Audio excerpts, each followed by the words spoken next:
Original. Sí, original. Hipótesis inmortalices. Hola. Salud. No cierra, hay que cepillarlo. Hay que agrandar la pared.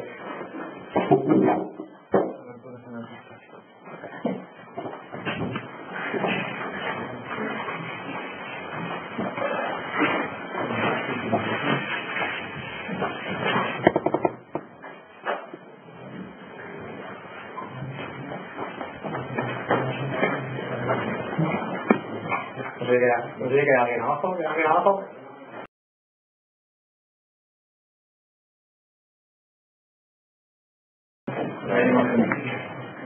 Es que lo que improviso es que no se me olvida.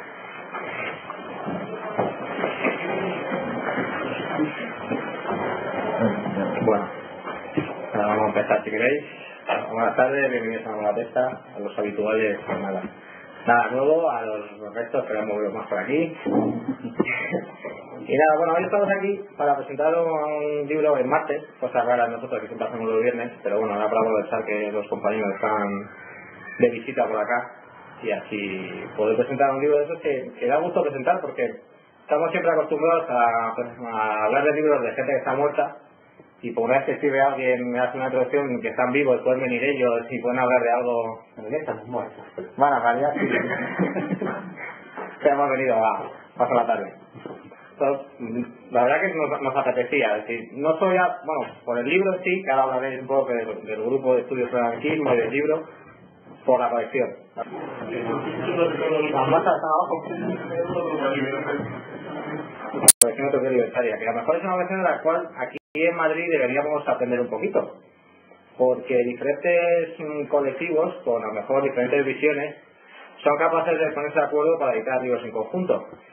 Parecido a lo que hicimos con el Cipriano Mera, Anatema, aquí a lo mejor en algunas secciones, porque para algunas secciones fue horrible, había malignos dentro del libro de Cipriano Mera, pero algunos de los que lo hicimos nos sentimos muy orgullosos de ello.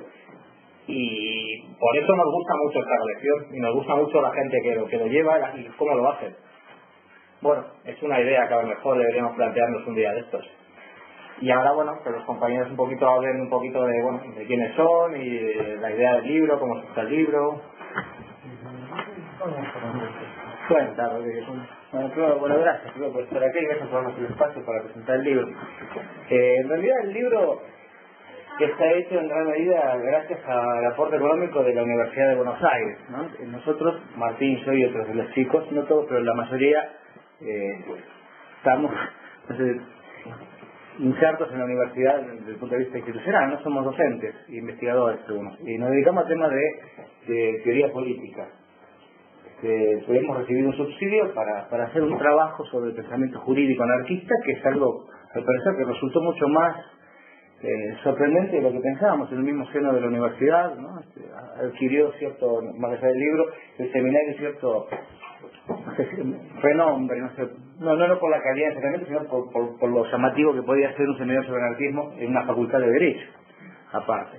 El trabajo, creo yo, que tiene, más allá del contenido, que lo valorarán ustedes, el mérito de ser consecuente en las formas con el contenido, que hemos trabajado al modo de un seminario propiamente libertario, en el sentido que ustedes van a ver que más bien es una especie de confederación de trabajos, ¿no? Teníamos una especie de líneas generales muy generales, ¿no? Así a la manera de líneas directrices, y después cada uno trabajó los temas que le resultaban más simpáticos, más agradables. Las líneas directivas eran temas vinculados al derecho, ¿no? La visión anarquista respecto de la familia, de la propiedad privada, de la distinción público-privado, de las pensiones, los temas de derecho criminal y ese tipo de temas.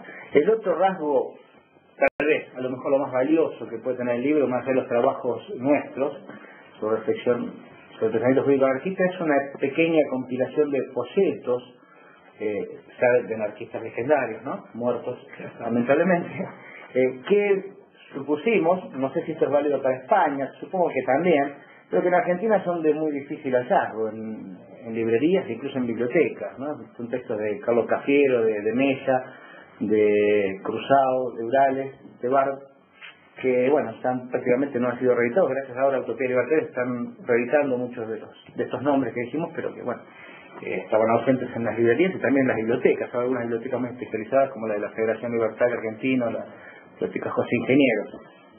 En el trabajo se van a encontrar con autores, bueno, por lo menos creo que lo que tenemos en común todos es cierta simpatía hacia el anarquismo, lo que no significa que todos sean anarquistas. La mayoría creo que nos sentimos anarquistas de alguna manera, pero también hay algunos de los miembros que no se definirían como anarquistas, pero que sí tienen anarquismo con simpatía.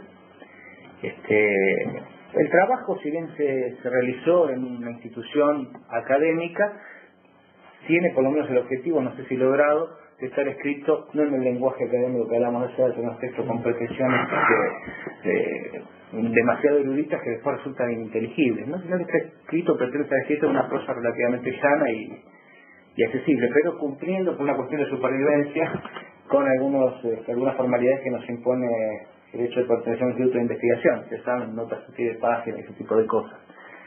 El texto se inicia con un estudio introductorio, que bueno, lo redacté yo, ¿no?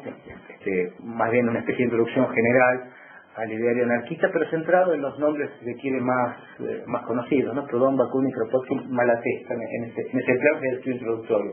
Muy genérico, muy que no van a encontrar nada original ahí, los que conozcan estos temas. Y después hay una selección de ensayos sobre temas específicos, que ahí sí, bueno, obviamente hay la referencia a autores a lo mejor menos conocidos por el público en general, pero no por ustedes.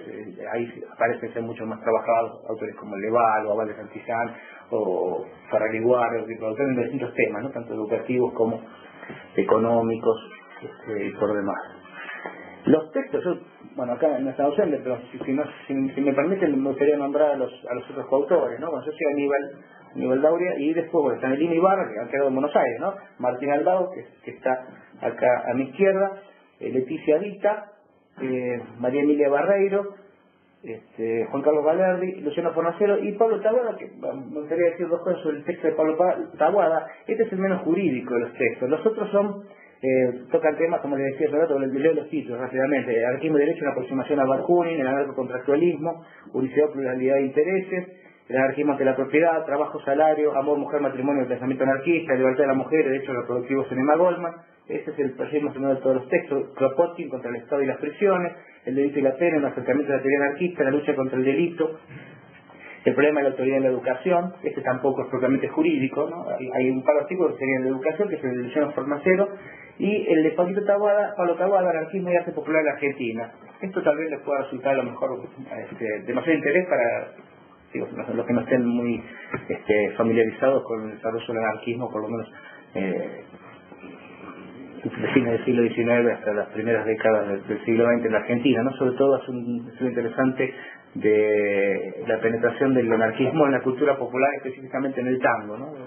Esta es más o menos la presentación general del libro y lo que yo tengo para decirle. No sé, Martín, ¿vos qué vas a agregar o a decir? No, creo que no hay mucho agregar. Querría agradecer sobre todo a Juan Carlos Pujalte, que es el que más moviliza esta colección en Buenos Aires, y que es el que permitió, digamos, que este libro, que normalmente hubiera salido publicado en una editorial de la facultad y hubiera quedado reducido a circular por dentro de la facultad, saliera a la calle, digamos. Él nos dio el lugar y nada, rescatar esa actitud de apertura dentro del movimiento, y lo que decía recién el compañero, la colección Utopía Libertaria es un espacio donde diversos grupos con no sé, desde insurreccionalistas hasta plataformistas podemos acordar en qué el ideario anarquista tiene que ser difundido y trabajamos todos en conjunto para que se difunda, incluso a veces con textos que en principio podrían no ser de nuestro gusto. Hace poco publicamos en Buenos Aires El único y su propiedad de Stirner, y cuando terminamos nos dimos cuenta que no había ningún individualista metido en el trabajo, ni tampoco ningún individualista en los espacios donde estábamos, pero abordando ese texto que por ahí de entrada lo hubiéramos rechazado porque no iba con nuestra línea, somos todos más anarcocomunistas, socialistas, descubrimos que era un libro de la mar interesante y que valía la pena leerlo incluso como anarcocomunista, y uno se puede leer en estas cosas, ¿no? Y eso se debe, creo yo, sobre todo a la apertura de Juan Carlos y también la discusión que tiene en la editorial. Y nada, bueno, agradecerle a los compañeros que nos organizaron así sobre la marcha, la presentación para que pudiéramos hablar con ustedes.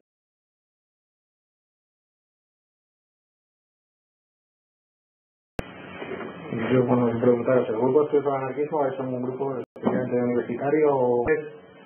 Y ahora vienen las preguntas, si las hay.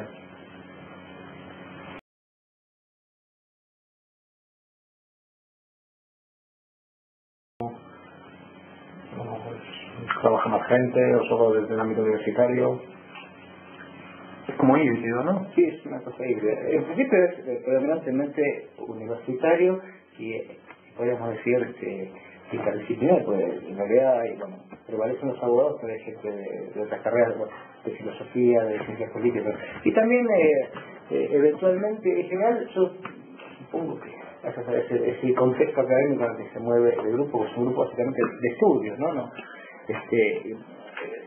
Ha ocurrido de un par de chicos que se han arrimado y yo creo que se han aburrido lamentablemente, ¿no? Mucho tiempo. Pero siempre permanentemente aparecen chicos, por ejemplo, en nuestros cursos de la Facultad de Derecho aparecen chicos de otras carreras que se enteran y vienen a preguntar y vienen a las casas. También damos cursos, ¿no? Vinculados al tema del anarquismo. Es muy extraño en la Facultad de Derecho, no sé acá en España, pero allá es muy raro en una Facultad de Derecho dar cursos vinculados a las corrientes anarquistas. Y ocurre frecuentemente que vienen de otras carreras, que escuchan y vienen y se suman al seminario, que piden interiorizarse y suman. Y ahora con el tema del libro también han aparecido gente que ha conocido del grupo a partir de la publicación del libro, ¿no? Librerías. Pero no, en general duran poco, si vienen, ¿no? Van o vienen o miran hacia otros grupos. Venía Mariano, ¿te acuerdas? Sí. Lo bueno de la colección es que, o cuando uno encara un proyecto de este tipo, es que hay 1.000.000 de cosas para hacer y es fácil que uno encuentre una función, le gusta una función, puede realizar otra. Nos hacen falta muchas manos para llevar adelante un trabajo como este y bueno, a veces uno tiene que pasar horas sitiando y revisando y corrigiendo un texto y otro puede hacer un estudio introductorio y otro puede hacer la recopilación de datos. A mí me parece una experiencia interesante porque como movimiento, si se puede decir movimiento de lo que hay en Buenos Aires, así en sentido amplio, digamos, ¿no? Incluyendo al grupo, por ejemplo, descubrí que muchas peleas que teníamos en orden teórico, debatiendo sobre los principios del anarquismo, cómo tienen que organizarse, y bueno, la figura del anarcómetro, que es lo realmente anarquista y lo que no es realmente anarquista, y todos estos debates nos llevan siempre a problemas y callejones sin salida, y emprendimientos prácticos como puede ser sacar un determinado libro o abrir una escuela o mantener una biblioteca, digamos, o abrir una librería, como están haciendo acá los compañeros. El trabajo concreto disuelve muchos de estos problemas sin implicar que uno trance los principios libertarios, pero es como un buen momento. Cuando uno trabaja con los compañeros hombro a hombro, se olvidan un montón de estos problemas, a veces son personales, a veces son teóricos, y está bueno y vale la pena el resultado. Bueno, siempre estaba lo que decía Marx recién, los muertos y los vivos, ¿no? No sé si será paranoia mía, pero yo no sé, percibo, si me ocurre, por lo menos yo experimento que hay, en general, la gente que tiene interés por el anarquismo, me parece que hay más un interés, en principio militante, que me parece perfecto, ¿no? Pero como que el tema, a lo mejor, de estudios está más relegado, y dentro de las personas que les parece que le interesan los temas más, si se quiere, teóricos o de estudio, me parece que hay un mayor interés por temas más bien de historia, ¿no? Casi necrofílicos, la Revolución Española, el movimiento magnavista, toda esta cosa que me parece interesante, a mí me gusta también, pero me parece que el tema planteado más a un nivel de reflexión filosófica, son pedante, digamos, teórica o abstracta, de ideas en general, está bastante relegado, me parece a mí. La verdad que no sé qué asidero tendrá la realidad, que es lo que yo creo percibir. Eso tal vez explique la rápida huida de mucha gente que se acerca al seminario que no se ve el ámbito académico. Pasó con otros chicos, dos se llamaban Mariano, ¿no? Son los que se mantienen un tipo de comunicación, ¿sabes? Pero mucho lío, se ve a pintar. Pero en el estudio ¿de qué tratáis? ¿El anarquismo en relación al derecho? ¿Durante la época del anarquismo tuvo influencia en Argentina o cómo lo habéis planteado el tema? Juan Pablo. Sí. El que está enfocado, que tiene un enfoque así más histórico, delimitado en el tiempo, que viene en un periodo de 1890 a 1930, tal vez es el último, que habla de arte popular, de anarquismo de arte popular. En general los otros textos están planteados en un plano, obviamente hay referencias históricas, pero vinculadas al autor citado, pero en general se funda más bien en la producción teórica de Proudhon, Bakunin, Malatesta, Kropotkin, Leval, no tiene una pretensión descriptiva explicativa de un determinado momento histórico, sino que más bien hace un análisis de las posiciones teóricas del anarquismo frente a la propiedad, frente al matrimonio, las discusiones mismas dentro de distintas tendencias del anarquismo, pero está en un plano, llamaríamos, si no son nada tan pedante, filosófico, ¿no? ¿Cómo? Abstracto. Abstracto es una peor que filosófico, ¿no? Menos pedante. E incluso desde el punto de vista también confrontando distintas posiciones, ¿no? Por ejemplo, está haciendo el artículo sobre el ensayo sobre el tema de familia y matrimonio en el anarquismo, ¿no? Es un tema que dista de no ofrecer polémica dentro del anarquismo, sobre todo contraponiendo las posturas de Proudhon a las que va a sostener predominantemente el anarquismo posterior, ¿no? Proudhon tiene una concepción bastante conservadora en cuanto a la familia, ¿no? Lo que no es fácil tampoco de interpretar.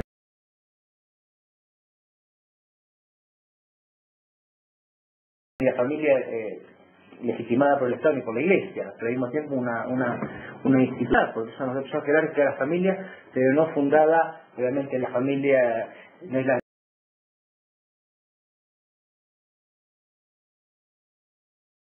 matrimonial fuertemente enraizada en un compromiso moral y aparte con un autoritarismo machista bastante remarcado. Interesante contraponerlo con las visiones del anarquismo posterior, ¿no? Por ejemplo, hay una comparación con Emma Goldman, que es interesante porque mujer y anarquista, ¿no? Es más todo. ¿Quería decir algo, me parece? Sí, no, es que era bastante, no sé, mejor en relación, si tocaba, digamos, todos los temas desde el punto de vista de la reflexión, pero porque lo estoy tomando como referencia los autores clásicos, o estaba muy de lleno de lo que sería la reflexión actual que puede ser de la posibilidad de estar en los temas del derecho. Y por entrar en el debate de la polémica, por ejemplo, aquí en temas prácticos, uno de los elementos que más se me ocurre que puede haber polémica en las distintas corrientes anarcas sindicalismo en España es el tema laboral, el derecho laboral, es decir, cómo situarse, por un lado, en los derechos colectivos que ya tienen vida, me refiero a la representación sindical de elecciones, que son bastante polémicos, pero también incluso los derechos individuales, ya se comienza con el colectivo, todos esos temas. No, porque hablamos como que es un tema, porque digo, ya, me parece una reflexión muy interesante, sobre todo porque, siendo más polémico todavía, a veces hay bastante distancia entre la defensa ultranza del principio y la práctica de una reflexión. Acá no va a encontrar propuestas operativas ni alternativas. ¿Cómo se hace, por ejemplo?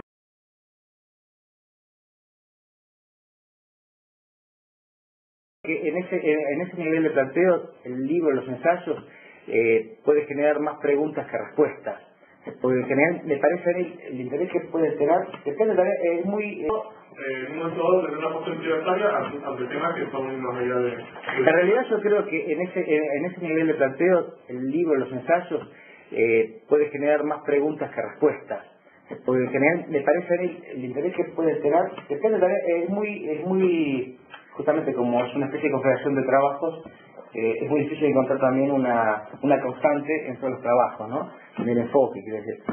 El problema laboral, para el caso concreto, está tratado ahí en dos artículos de Leticia Vista, sobre todo a nivel, es el tema del salario nada más. Ahora, del salariado, la relación asalariada. Pero en general todos los trabajos, tanto los que hablan del problema criminal, de las prisiones, como las cuestiones laborales de la propiedad, podría vincularlo más al tema de derecho civil, privado, me parece que lo que buscan incentivar es un replanteo, no pretende dar soluciones, pero sí generar preguntas para no quedar anclados, precisamente por esta vocación que me parece a mí encontrar casi necrofílica, no solamente en gran parte de la región, sino en todos los grupos de la llamada izquierda, ¿no? Viviendo de los colores del pasado, la bandera roja, pero pensando siempre, y después la práctica, una actitud totalmente distinta. Me parece que puede invitar justamente a repensar muchas cuestiones respecto de, por ejemplo, no sé, en el caso argentino, el tema de juicio de las dictaduras, ¿no? El tema de las represiones. Me parece que es un problema que yo no lo resuelvo, pero es un problema de conciencia, de una óptica anarquista abolicionista. El tema es, ¿qué hacemos con el tipo de poder? Habitualmente, pienso yo, las posiciones abolicionistas anarquistas obviamente son muy consecuentes con el anarquismo, pero están pensadas en un contexto histórico donde el 100% de los presos, los criminales, eran de las clases bajas, marginales. El tema es, el tiempo de Kropotkin es difícil imaginar que un dictador iba a terminar preso, ¿no? Me parece que invita a reflexionar eso. ¿Qué postura podría tener un anarquista hoy frente al caso de los juicios de las juntas militares de la última dictadura argentina? Respecto lo mismo sería respecto a este nuevo problema, como el caso de los derechos colectivos. Es notable que gran parte de los programas de los partidos políticos burgueses hoy en día tomen ideas que son de origen anarquista, como la participación, la autogestión empresarial o la defensa de la ecología. Eso es la Argentina se llama justicia social, supongo que está algo parecido. No, más bien me parece que no va a encontrar respuestas, sino más bien preguntas, ¿no? El libro tampoco es. Usted obviamente tiene un conocimiento de filosofía del derecho, de teoría jurídica, ¿no? Usted es abogado o algo así, supongo, ¿no? Militante informado. El libro tampoco es un libro de filosofía del derecho, esto es importante decirlo, ¿eh? Toca temas de relevancia jurídica, pero la intención es que sea un libro de teoría política. Si quiere filosofía política, suena pretencioso o así, pero es de teoría política, digamos. Entonces, obviamente la filosofía del derecho tiene muchas vinculaciones con la filosofía política y es más, hasta es incomprensible sin la filosofía política, pero no es lo que se entiende habitualmente en los ámbitos académicos, análisis lógico de normas. Esto es interesante, perdóname que le dé la respuesta, pero el tema de la filosofía del derecho, la palabra derecho es una palabra problemática, ¿no? Alguien nos decía, bueno, no sé, pero como anarquistas y hacen filosofía del derecho, teoría del Estado, la materia que damos nosotros es teoría del Estado. Y puede parecer en principio hasta contradictorio, ¿no? Pero acá hay un problema con las palabras. Derecho se refiere a un conjunto determinado de normas jurídicas respaldadas, ¿no?, la amenaza de la fuerza, pero también se llama derecho a la disciplina que estudia esto. O sea, una postura negativa ante el derecho, entendido así como orden coactivo, ¿no? Lo mismo que ante el Estado también es una teoría del Estado. El anarquismo es una teoría del Estado, también, que sea una doctrina negatoria. Esto no es algo del derecho, ¿no? Para creer eso que muchas veces aquí para yo no teoría del Estado, ¿sí? Vos que sabes que es lo que doy en clase, ¿no? Con respecto al tema de derecho laboral, por realidad no sé si es mucho lo que podemos aportar. Ese tema en particular lo discutimos mucho ya con otros grupos. Yo estoy en un par de grupos militantes sindical, de activismo sindical, y bueno, ustedes acá tienen una estructura muy extraña, tienen la CNT, que es algo bastante enorme, tienen libertad sindical, y nosotros no tenemos eso. Entonces nuestra posición frente al, o sea, tenemos sindicato único, entonces en el derecho en general lo vemos, en realidad siempre estamos discutiendo el tema, yendo y volviendo. No, aquí no discutimos. Pero sí, pero el sindicato oficial único. Entonces los sindicatos tienden a burocratizarse y hay un sindicato de camioneros, por ejemplo, de transporte. Uno solo que tiene una cabeza centralizada, que se llama Moyano en Argentina, y es como una pirámide que va para abajo. Y si vos trabajás en camioneros, no podés sumarte a otro sindicato que no sea el de camioneros. Hay una gran central que es la CGT, que es la protocolo oficial. Hay otra central que es la CTA, pero que no tiene personería gremial. O sea, es un gremio importante, pero no. Bueno, uno termina usando el derecho de. Bueno, es un debate que siempre se dio. La otra vez estábamos leyendo unos textos del sindicato de plomeros argentino de la década del 50, 40, y digamos, ahora hay un grupo en Buenos Aires que se llama Talleres Laborales, que no se reconocen libertarios, pero en sus prácticas lo son, y es un tema. Uno ve el derecho en general como una especie de trinchera frente a los avances. Cuando hay un gráfico que se llama, yo le digo la pirámide de Pérez Crespo, que es este tipo que trabaja en el TEL, que es como dos pirámides invertidas, y una pirámide representa la fuerza de los trabajadores y la otra pirámide la importancia que hay que darle al derecho. Cuanto más amplia es la fuerza que tienen los trabajadores, menos importancia hay que darle al derecho, y cuanto menos fuerza se tiene, más importancia se le tiene que dar, sin caer nunca en el error de que creo que es un fin en sí mismo, que por el derecho se pueden solucionar todos los problemas sindicales, pero tampoco hay que caer en la ingenuidad de pensar que se puede organizar un movimiento de trabajadores completamente al margen de la legalidad. Incluso en varias experiencias recientes se vio que una cuestión como los fueros sindicales, que es esto que no se pueden echar a los delegados, le sirvió a muchos trabajadores o a muchas empresas en conflicto al lado de los trabajadores para resistir un poco más y evitar los despidos. Sí. No, yo es que lo que estás planteando precisamente lo que ha provocado que aquí haya 4 o 5 excepciones.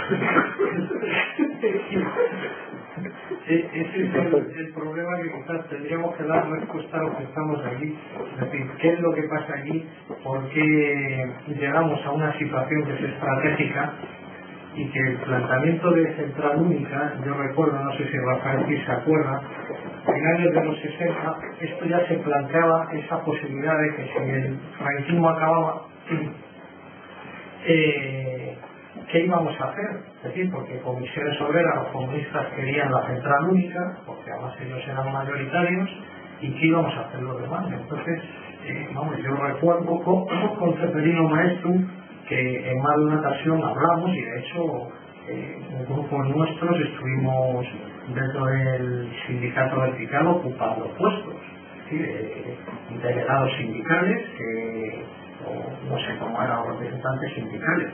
El problema es que viene la legalización, la CNT no tiene el sindicato único, entonces se rompe la unidad sindical, la CNT apuesta por una central sindical y dice que no a todo este tipo de representación que el Estado quiere poner. Es decir, el Estado quiere decir que quiere hablar con alguien, y ese alguien, la mejor forma de saber la fuerza que tiene es que le voten en los centros de trabajo, y el que más votos tiene, más representantes sindicales, y se supone más capacidad de negociación. La CNT rechaza todo eso, y entonces pues ahí es donde está el meollo de la cuestión, de que en España eso no lo hemos resuelto, y no sé qué es mejor, si trabajar de cara a la clase trabajadora dentro de un sindicato único donde no hay más cojones, y entonces las tendencias se organizan y tratan de presionar para evitar la mayor burocratización posible, o estar como estamos, que no estamos de acuerdo, y entonces aquí cada vez que se juntan 4 provocan una escisión hasta la eternidad, ¿no? Es decir, porque aquí, es decir, hay 3 o 4 CNTs, está la CGT y está Solidaridad Obrera, y luego los grupos anarquistas. Entonces creo que es un tema para plantearnos nosotros, y también para que vosotros veáis la experiencia española de la diversidad de organización sindical. Yo como trabajador prefiero la unidad sindical como trabajador, porque el trabajador se supone que tiene más posibilidades de defenderse, pero la unidad sindical el problema que tiene es el control por parte de los grupos autoritarios. Se supone que es más fácil, pero es que los demás no hemos resuelto nada, porque nos estamos comportando, no sabemos darle salida a eso, nos comportamos como organizaciones todos puristas, unos defienden esto, no está de acuerdo conmigo, fuera, el otro, así sucesivamente, y estamos en una situación que el anarquismo actual no sabemos darle una salida. Y entonces yo creo que es una pregunta que hacéis, o planteáis un problema de ida y vuelta, de cara a los que estamos aquí y de cara a vosotros allí, ¿qué futuro os planteáis? Sí. En ese sentido es complicado. Yo creo que allá estamos muy en pañales con el tema de la organización sindical. La verdad que somos 10 personas en nuestro grupo. Hay obviamente otro grupo que tiene ideas bastante parecidas, pero como vienen de otra organización anarquista, otro grupo anarquista, están en otro espacio. Pero creo que una posible solución a ese problema, una forma de ver cómo resolver este problema, es el tema de la difusión de los ideales anarquistas. En ese sentido, creo que lo que hacen, por ejemplo, acá los compañeros es como importante. Creo que es central, si uno va a organizarse, que haya una comunicación fluida entre un delegado de comisión interna, por ejemplo, como se llama en Buenos Aires, y sus compañeros de trabajo. con lo que se supone que tiene que representar. En ese sentido no es posible hablar de una organización medianamente grande si no hay en lo que se llama la base, digamos, en cada grupo de trabajadores, en cada oficina, en cada taller, una conciencia de dónde se quiere ir. O sea, en la medida que, a ver cómo se una palabra que no sea anacrónica, en la medida que los trabajadores no tomen conciencia de lo que quieren hacer y no tomen la decisión de querer avanzar en algún sentido, no importa cuánto esfuerzo, cuánta organización, cuánto esqueleto le podemos poner encima los militantes organizados, eso no va a ir para ningún lado.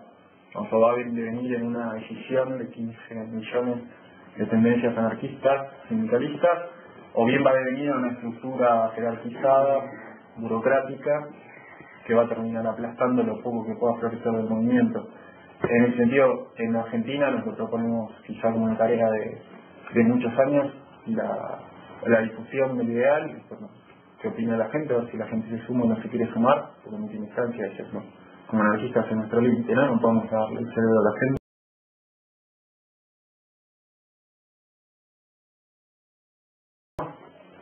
En la medida en que nuestros compañeros de trabajo se quieran sumar, vamos a tener una organización.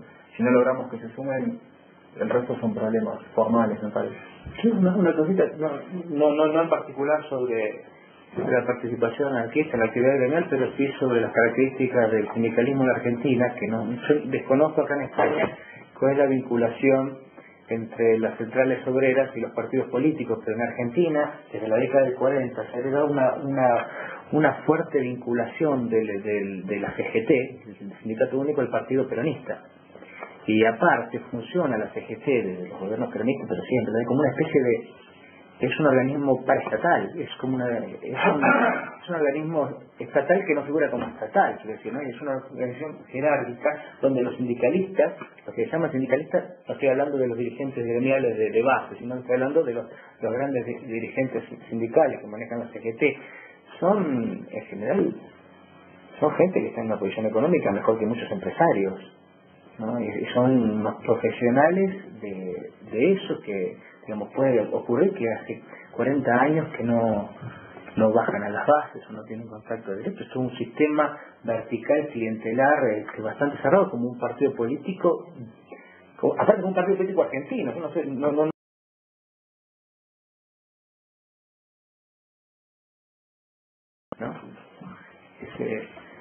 es un gran problema la tradición sindical argentina, por lo menos desde el 40 en adelante.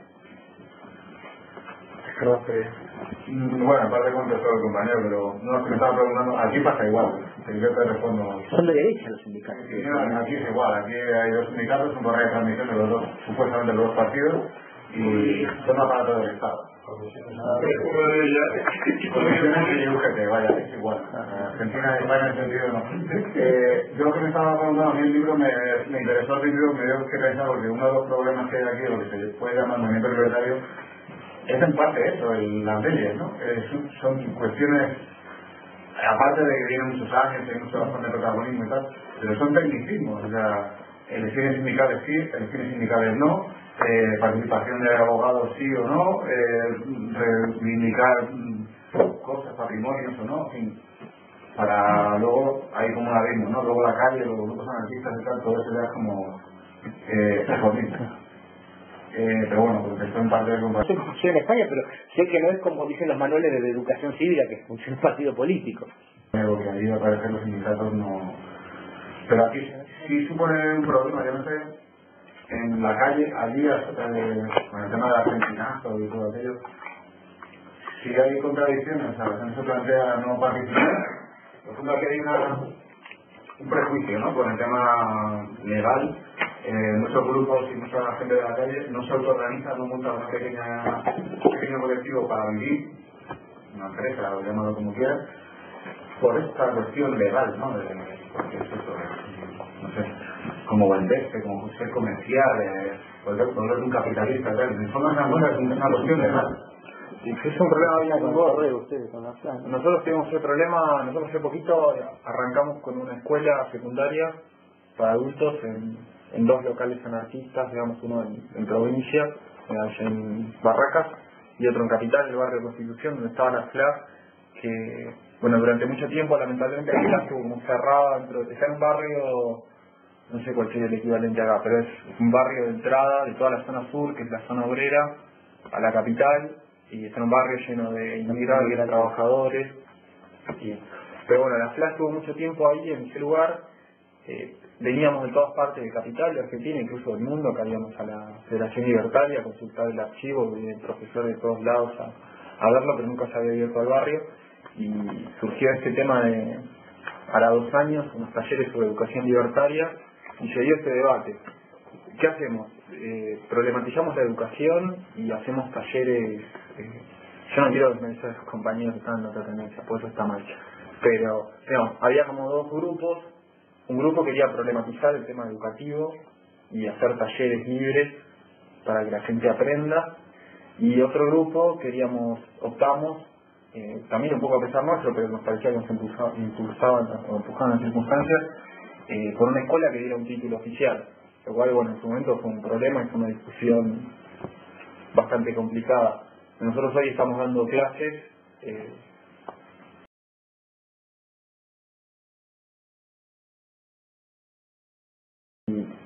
al final, cuando tomamos la decisión, que en principio, si uno se atiene a los principios puros del anarquismo, puede parecer la peor, nos pareció que si hacíamos talleres locos, no iba a venir nadie del barrio a aprender nada. Y la gente que realmente lo necesitaba un título secundario, un título expedido por el Estado.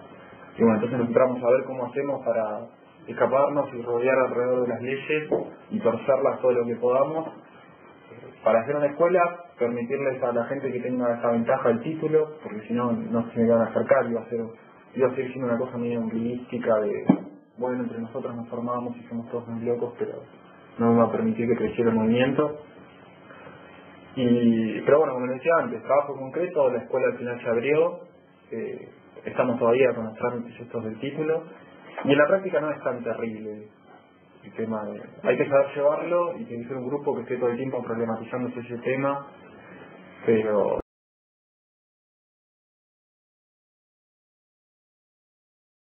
una carta por correo lo tenés que mandar a través del Estado, ¿no? Es un drama. También pasa eso en Argentina, cada 2 por 3 aparece algún obispo o en alguna provincia que se quiere meter la enseñanza religiosa en las escuelas públicas, ¿no? Y uno se debe obligar, bueno, yo opto por la enseñanza pública, por más que sea enseñanza escuela del Estado, todo, bueno, son conflictos que me parece que a lo mejor surgen de un exacerbado purismo teórico, ¿no? Pero creo que me la cuesta, es decir, siempre un anarquista tiene que vivir en contradicción en gran medida, porque está todo al revés de como uno le gustaría que fueran las cosas. Perdón, te interrumpí, te iba a decir. Yo voy a discrepar un poquito, porque soy de los últimos, ¿sabes? A mí me atrae precisamente el título de anarquismo y derecho.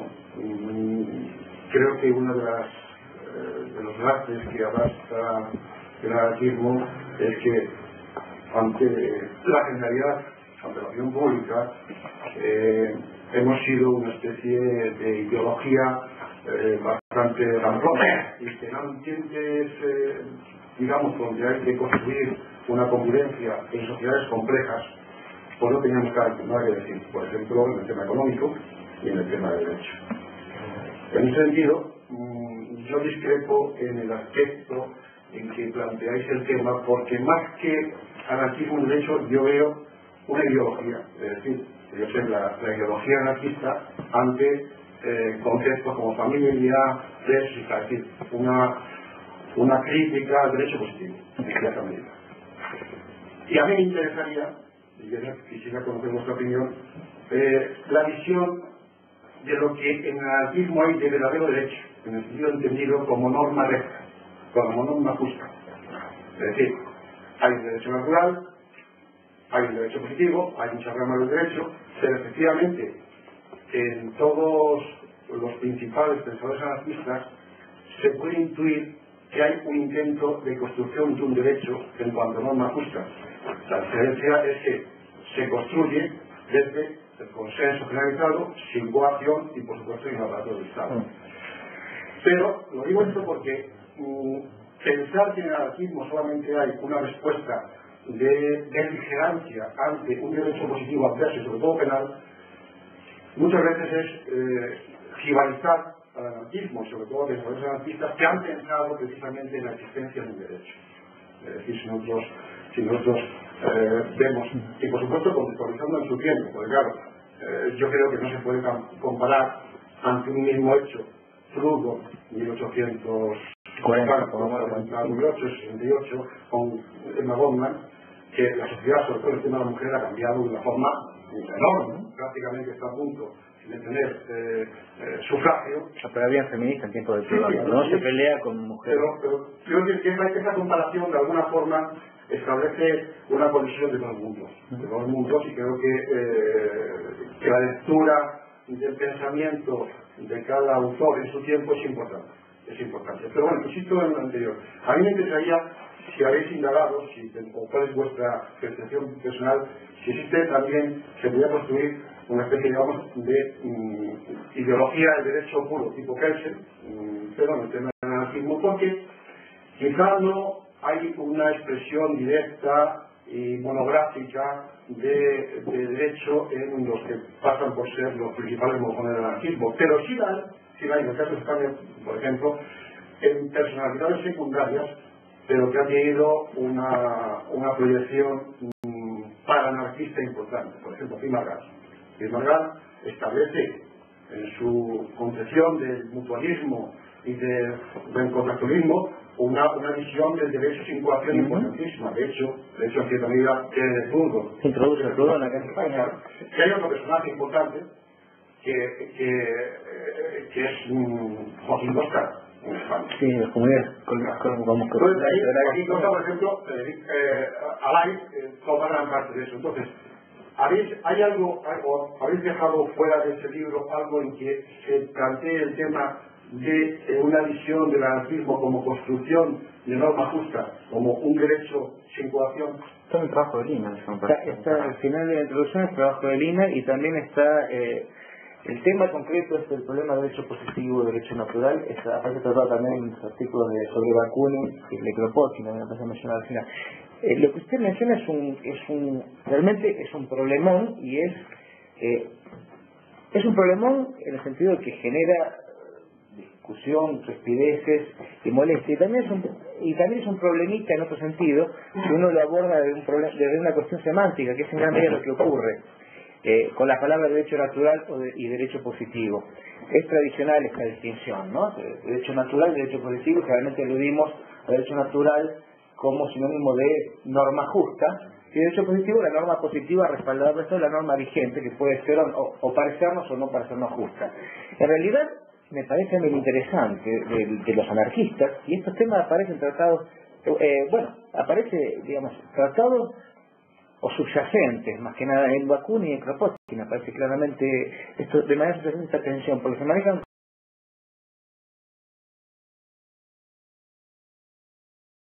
Kelsen en la teoría del derecho, es demostrar el carácter ideológico de lo que se llama derecho natural, ¿no? Esa es una cuestión terminológica, que es igual, lo que la concepción de la justicia que cada uno tiene es subjetiva. Ahora, los teóricos del derecho natural en general son platónicos, son determinadas categorías que eran habituales precisamente en su tiempo.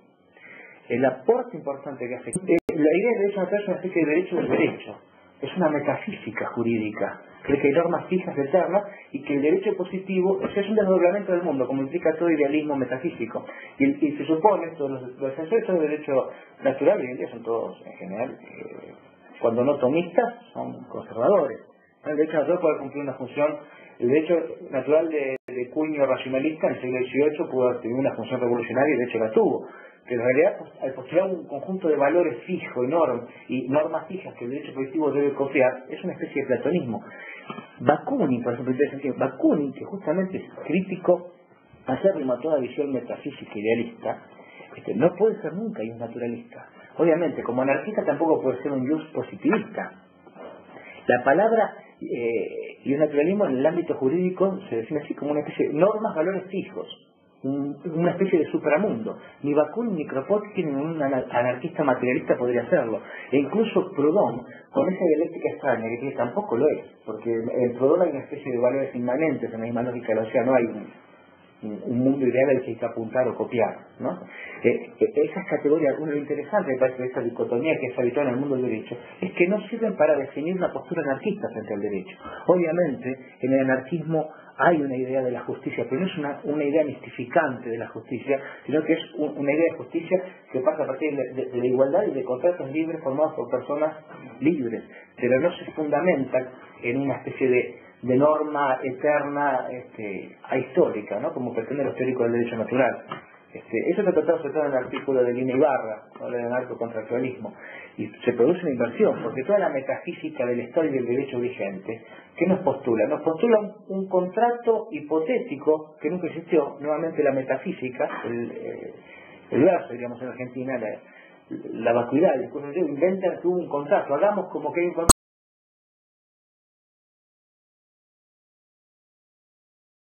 En el anarquismo hay toda una inversión, hay un apego a la concepción estricta de ley en sentido científico, ley es para legitimar todo el aparato represivo, legislante y burocrático y policial del Estado. En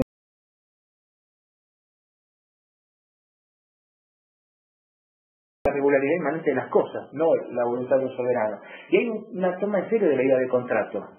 Hagamos real este mundo de contrato, no el contrato metafísico que origina esto, sino que